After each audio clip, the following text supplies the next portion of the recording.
Hey folks, welcome back. Today we are going to be doing a slightly different video from what I normally do. We are going to shift in the other direction and talk about 3 herbs that I previously introduced to my garden that I won't be doing again. If you are new here, my name is Danae. I am an organic gardener, herbalist, and a general nature enthusiast here in the beautiful state of Maine, and I love teaching folks all about the edible and medicinal plants growing right in your own backyard. I do truly believe that every plant has a beneficial role in an environment. However, there are some times where the medicinal benefits and the ecological benefits of herbs are really outweighed by the cons.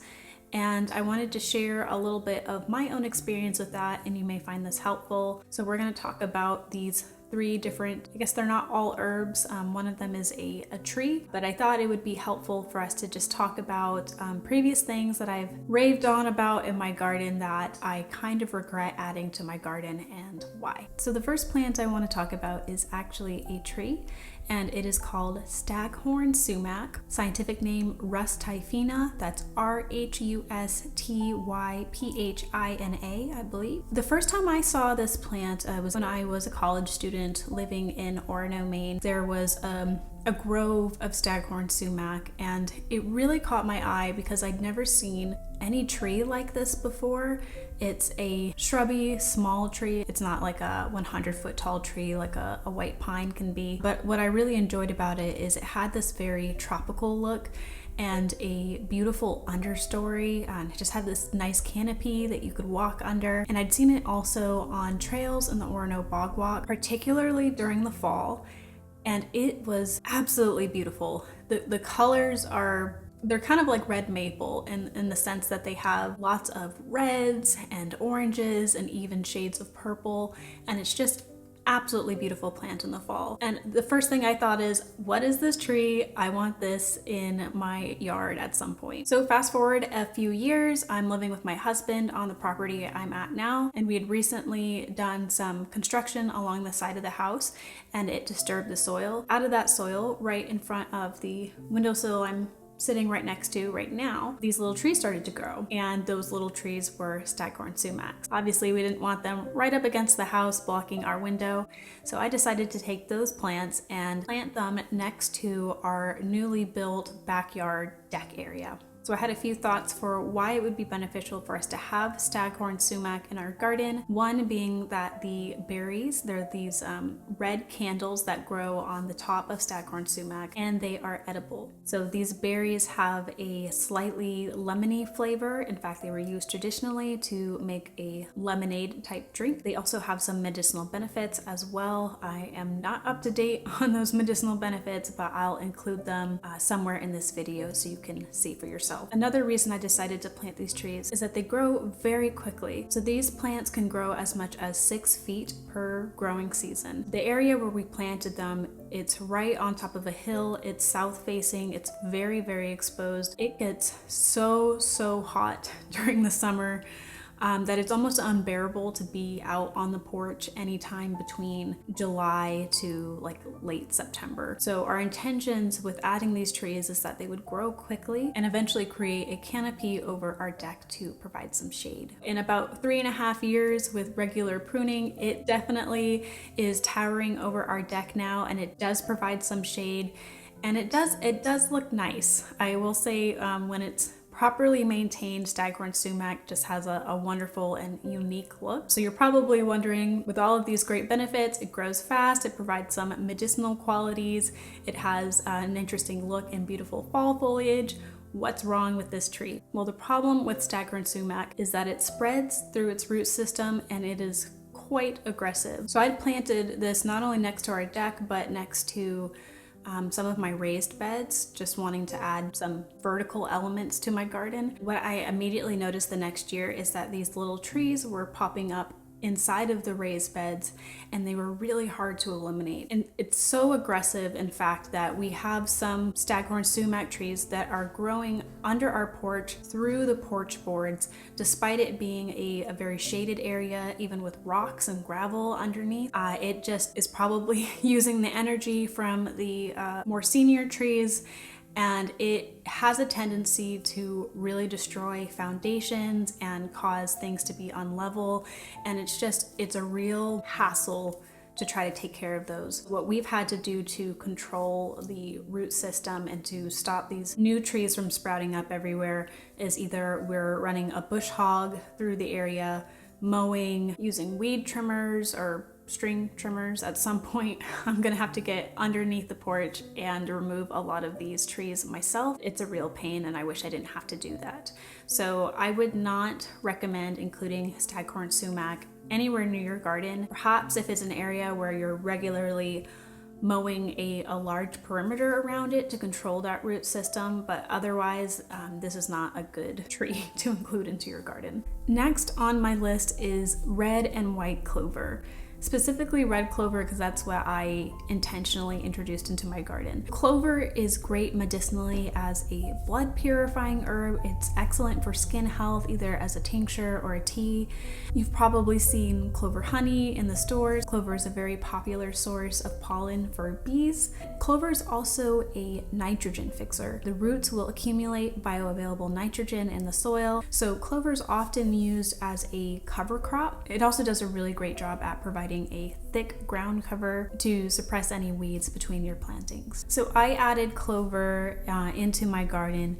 My intention was that I was going to have a specific place for growing clover, mostly because while we have clover appearing everywhere in our lawn, usually my husband mows it over before I'm able to get to all of the flowers. So my intention was to have I want to say it's about a 20-foot row of red clover. I would go there and harvest the clover heads anytime that I needed to, and use that for my medicinal tinctures and teas. So what are the cons? The problem is clover spreads very much like sumac through its root system. So every year what I have to do with my clover bed is I want to say we use it for like chunking up ice, but I'll take that to edge the garden bed, and essentially what I'm doing is I am creating a gap between one side of the soil and the next that is about 3 to 4 inches down and about an inch wide.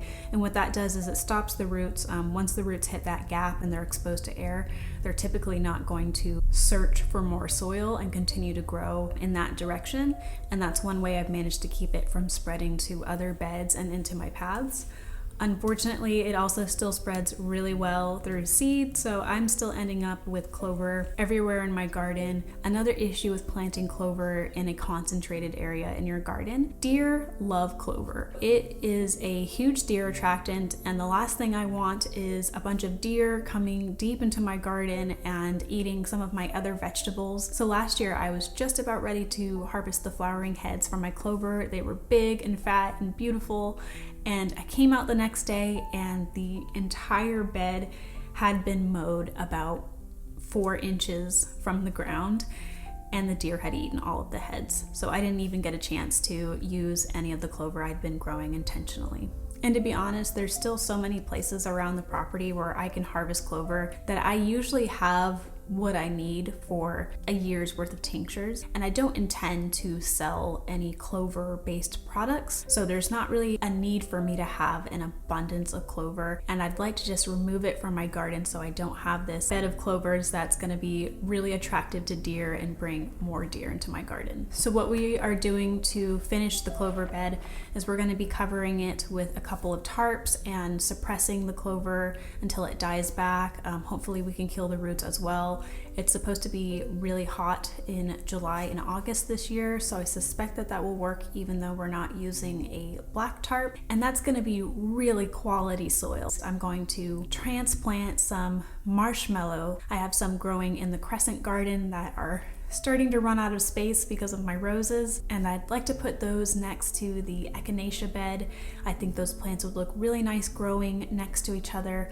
They have a similar height profile and purplish pinkish flowers, and both plants you use the roots medicinally, so I'll have kind of an area where I'm regularly dividing and harvesting roots from my plants. Our last plant is St. John's wort, also known as Hypericum perforatum. St. John's wort is a very popular medicinal herb. You have probably heard of its benefits for things like depression and anxiety. It was really popular in the late 90s, maybe even the early 90s, for depression. And so when I had heard about this, I had a history of struggling with depression, especially in my teenage and young adult years. So this was something that I was very interested in as a natural remedy. But St. John's wort was not only used for helping with depression, but it's also useful topically as a skin healing agent. It has lots of anti-inflammatory properties, and it also provides some relief for nerve pain. This is something that if you had any type of nerve pain, perhaps one that's caused by like shingles, you could apply a St. John's wort infused oil to that area, and it can help to relieve that sensitiveness that you get from shingles. So I wanted to have St. John's wort in my garden, especially for the skin conditions, because both me and my husband struggle with certain things when our immune systems are weak, especially during the winter. We use a wood stove, and so the air gets very dry, and sometimes our skin gets rashy, and having a St. John's wort oil on hand is incredibly useful. St. John's wort also has a lovely bushing pattern and very pretty yellow flowers, so I thought this would be a great plant to add to my garden as a border plant. We'll get more into why that was a terrible idea in just a second. So I bought St. John's wort seeds, and in one of my previous videos I talked about planting St. John's wort, and I talked about some of the medicinal benefits. And as I was planting my young St. John's wort, I looked at them closely and I thought, I'm pretty sure I've seen something like this already growing wild on the property. So I went and looked around, and then I realized there was St. John's wort all over the property that I'd never recognized or identified as St. John's wort. And it got me thinking that this might be a bad plant to add to my garden. Immediately before they started flowering, I started to see a ton of beetles I'd never seen before. Actually, my husband spotted them, and we decided to look them up online, because as an organic gardener, anytime you see a new bug, you shouldn't just say, I wonder what that is. It's best to figure out what it is immediately, because you could have a serious problem on your hands if you don't catch a pest early. And this was a great example of what happens when you don't catch a pest early. So what I discovered is that this is a beetle that specializes in St. John's wort. In fact, it's called the St. John's wort beetle. I went looking into how to remove the St. John's wort beetle, only to find out that in many states, because of the invasive quality of St. John's wort, beetles are introduced as a pest management strategy. So more likely than not, in this area, we could have somebody, we have many farms around us, we could very well have somebody who's intentionally introducing these beetles. And that makes perfect sense, because I didn't do my research fully on St. John's wort outside of the medicinal benefits, because that's typically what I focus on. And I learned that St. John's wort is incredibly toxic to most animals. So that includes chickens, livestock, cats, dogs. In fact, it's even toxic to the beetle that feeds on it. One of the strategies that the St. John's wort beetle uses is it's very still during the day and most active at night, and that's because the hypericin in St. John's wort can cause photosensitivity. When the beetle gets the hypericin oil on their body, it can cause them to get sun damage. So they try very hard not to move around and expose the inner parts of their body during the day, which is super useful for catching them. But overall, when I really started thinking about my garden strategy, it doesn't make sense for me to spend hours every morning picking off St. John's wort beetles on a plant that spreads readily, is incredibly invasive, and could be toxic to chickens that we plan to have. So the area right next to where we planted the St. John's wort is where we intend to have a chicken coop eventually, and I just don't feel good about introducing an invasive that's going to be so toxic. We're gonna let the beetles do their thing, and we might move at least one of the bushes up to the hillside in our more controlled garden area, so I can at least have one healthy plant, and I'll pick beetles off of that one if I have to, but I don't want to have to pick beetles off a whole row of St. John's wort and also have that plant spreading in all of the raised beds in my garden. We will remove the additional plants and do something else there. I haven't figured out what yet. It will definitely be more herbs, and hopefully something that we can eventually market market as well. I hope you found this video helpful. If you watch any of my previous videos and I'm talking about the benefits of these plants, I do still strongly believe in their benefits, but I think it's also helpful and honest to share not only the pros but the cons of some of these plants, so you don't end up with a problem situation, especially because of me. I just think this information would be helpful for anybody who is doing permaculture planning or wanting to start their own herb garden, and especially if you are raising other livestock like chickens or goats or sheep or cows. Some of these plants you just don't want to have around. That is it for today. My next video is going to be covering all of the medicinal benefits of plantain, and we'll also be making some plantain salves. So if that sounds like something that's interesting to you, hit the bell notification and make sure you're subscribed to the channel so you'll see when I release new videos. I'll see you all very soon.